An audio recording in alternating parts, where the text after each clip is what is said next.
Untuk kelas 11 SMK Tunas Harapan Pati, kali ini saya akan membahas masih di kaidah pencacahan di bab 8. Di sini kaidah pencacahan yang akan saya bahas berarti part kedua. Ya, tentunya masih bersama saya sebagai guru matematika Mem Santi. Baik, selanjutnya untuk kaidah pencacahan yang part 2, di sini perhatikan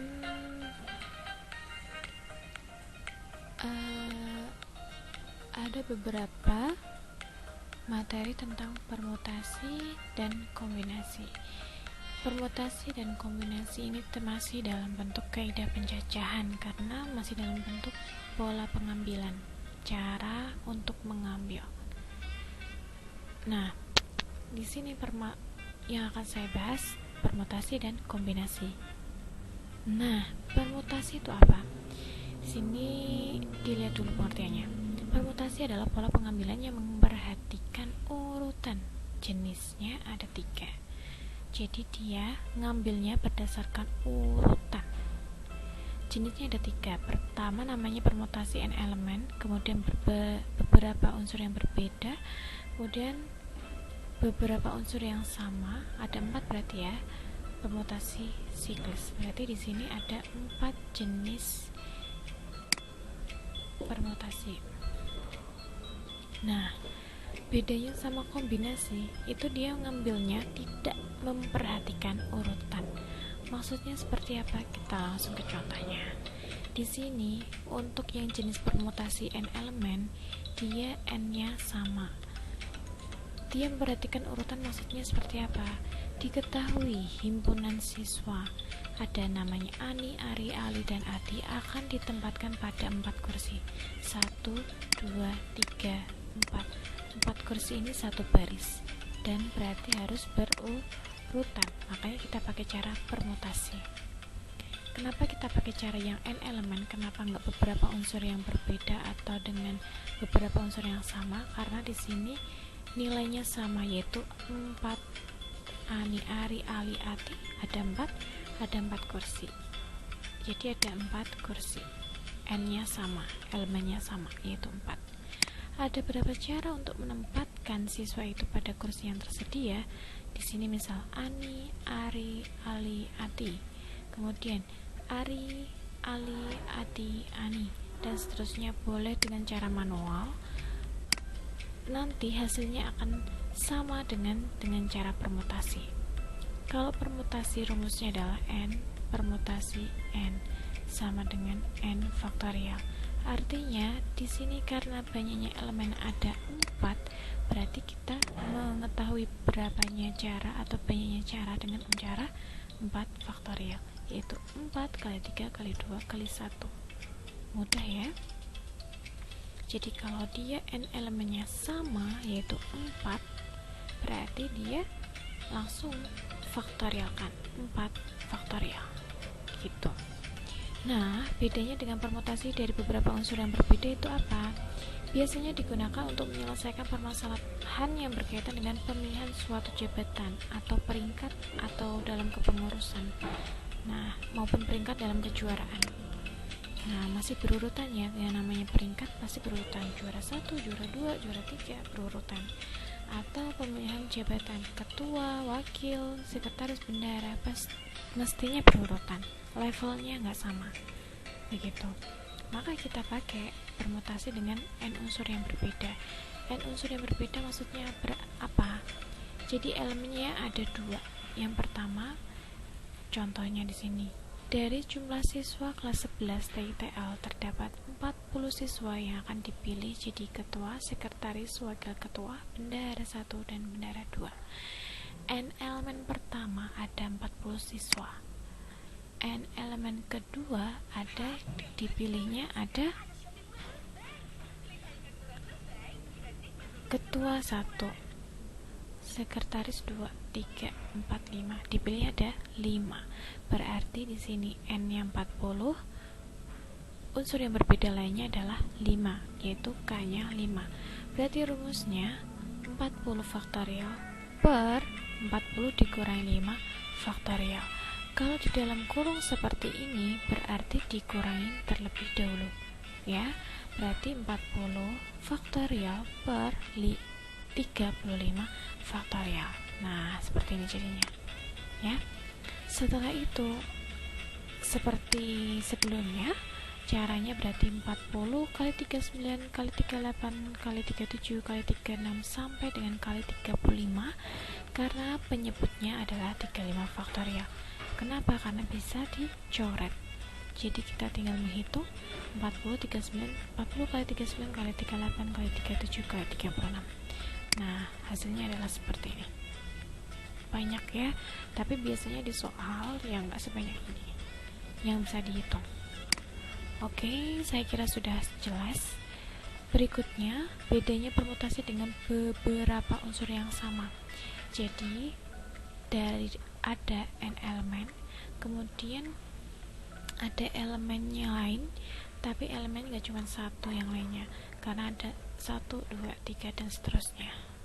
Kalau ada beberapa unsur, berarti n faktorial per n1 kali faktorial kali n2 faktorial kali n3 faktorial. Gitu caranya. Contohnya, dari kata apa dapat disusun berapa carakah? Apa ini ada berapa huruf? 3 huruf, berarti n-nya ada 3. N1 adalah huruf A. Huruf A ada berapa huruf? 2. N2 adalah huruf P. Huruf P ada berapa huruf? 1. Berarti N1 2, N2 1. N-nya ada 3 huruf. Gitu ya. Jadi 3 permutasi dari 2 dan 1. Kenapa kita pakai permutasi? Karena dia berurutan. A, P, A berurutan. Kalau nggak berurutan kan jadi A, up atau Pa, A gitu kan. Makanya kita pakai permutasi biar berurutan. Jadi banyak cara, ada 3 faktorial per 2 faktorial kali 1 faktorial. Hasilnya 3 kali 2 faktorial, agar 2 nya bisa dicoret, maka sisanya adalah 3 cara. Ini 2 faktorial ya, ini 2 faktorial, coret, masih sisa 3 gitu. Nah, sekarang untuk permutasi siklis atau lingkaran, nah rumusnya adalah seperti ini. NP siklis, siklis itu lingkaran, rumusnya tinggal dikurangin 1 faktorial kan. Contoh, terdapat 4 anak duduk mengelilingi meja bundar. Meja bundar berarti lingkaran. Berapa formasi duduk mereka? Kita pakai permutasi karena formasinya harus berurutan. 4 siklis berarti 4 kurangin 1 faktorial berarti 3 faktorial, berarti 3 kali 2 kali 1, yaitu 6 cara atau 6 formasi duduk mereka. Oke, paham ya? Berikutnya tentang kombinasi. Kombinasi itu pola pengambilannya tidak memperhatikan urutan. Jadi kombinasi dari beberapa unsur yang berbeda, ini rumusnya seperti ini. N kombinasi R, banyaknya elemen diambil R elemen, gitu kalau cara bacanya. Jadi N faktorial per N dikurangi R faktorial dikali R faktorial. Contohnya, dalam beberapa cara dapat dilakukan jika 5 pemain basket diambil dari tim yang terdiri dari 12 pemain yang berpartisipasi dalam pertandingan persahabatan. Ada 12 pemain, diambil 5 pemain basket, berarti 12 diambil 5, 12C 5, berarti 12 faktorial per 12 kurangi 5 faktorial kali 5 faktorial. Ini dibolak-balik juga boleh karena perkalian gitu ya. Jadi 12 kali 11 kali 10 kali 9 kali 8 kali 7. Kenapa sampai 7? Karena yang di bawah 12 kurangi 5 itu adalah 7 faktorial, bisa dicoret. Masih sisa 5 faktorial. Atau 5 kali 4 kali 3 kali 2 kali 1, didetailkan nggak apa-apa biar kita bisa dicoret-coret. 8 bagi 4, 9 bagi 3, 10 bagi 2, 12 bagi berapa nanti. Jadi hasilnya ada 792 cara. Gitu.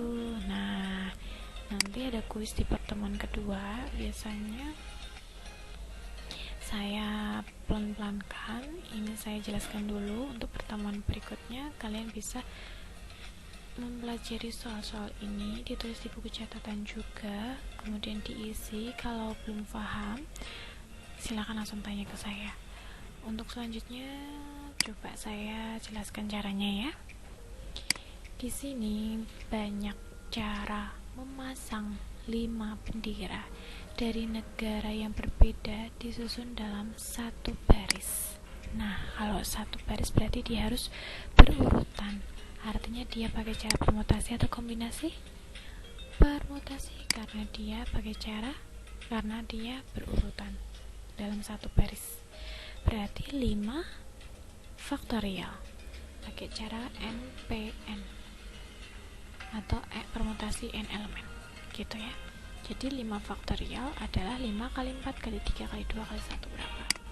Kemudian dalam kompetisi bola basket yang terdiri 10 regu akan dipilih juara 1, 2, 3. Banyak cara yang memilih, berarti kita pakai cara permutasi. Pakai permutasi n elemen atau n elemen atau beberapa unsur yang berbeda atau beberapa unsur yang sama atau pakai siklis. Pakai beberapa unsur yang berbeda. Kalau biasanya untuk beberapa unsur yang berbeda kan peringkat, juara, seperti itu, atau dalam bentuk jabatan, sekretaris gitu kan, tadi yang saya jelaskan.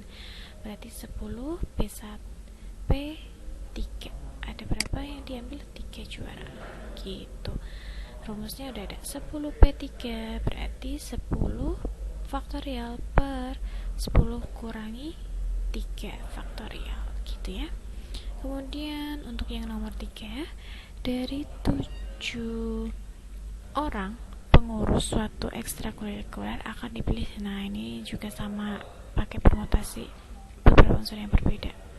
Susunan berbeda yang dapat dibentuk dari kata ditata pakai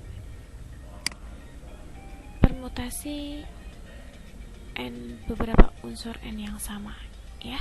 Kalau nomor 5, sebuah kelompok belajar terdiri dari 9 anak. Jika mereka akan mengadakan belajar kelompok dalam sebuah meja bundar, nah berarti permutasi siklis. Ditentukan banyak cara mereka duduk jika 2 sahabat selalu duduk berdampingan. Berarti kalau duduk berdampingan berarti always 2 orang itu jadi 1 ya kan. Berarti 9 dikurangi 1 pasang, berarti 9 dikurangin 2 ada 7. Berarti pakai siklis yang 7 dikurangin 1 yaitu 6 faktorial gitu ya.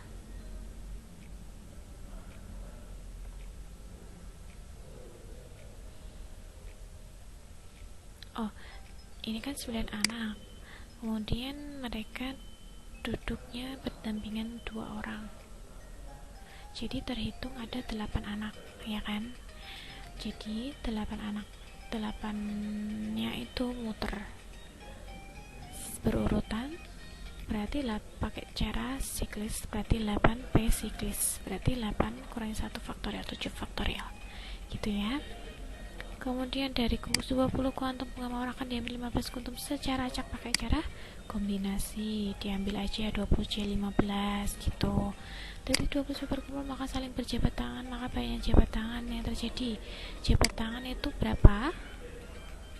Jabat tangan kan pasti 22 orang ya kan. Berarti 20 orang siswa, 20 diambil 2. 20 diambil 22. Berarti berapa? 20 dikurangi 2 berapa? 20 C2 itu berapa? Kemudian diketahui himpunan A 1, 2, 3, 4, 5 banyak himpunan bagian A yang banyaknya anggota 3. Banyaknya anggota 3 berarti 1, 2, 3, 1, 2, 4, 1, 2, 5, 2, 3, 4, 2, 3, 5, 3, 4, 5 dan seterusnya. Kita pakai cara kombinasi karena tidak memperhatikan urutan. Berarti jumlahnya ada 5 diambil 3 gitu ya. Bila kombinasi 8C3 sama dengan, nah, gampang ya. Tentukan nilai dari 12B3 berarti 12 ke faktorial per 12 kurangi 3 faktorial ditambah 8 faktorial per 8 kurangi 2 faktorial. Hasilnya berapa dulu ditambahkan hasilnya berapa dulu. Nah, nanti dapat hasilnya. Begitu pula yang ini dan ini. silakan untuk pelajari. Kalau masih belum paham, silakan untuk ditanyakan. Oke, terima kasih. Semoga bermanfaat. Selamat untuk berproses.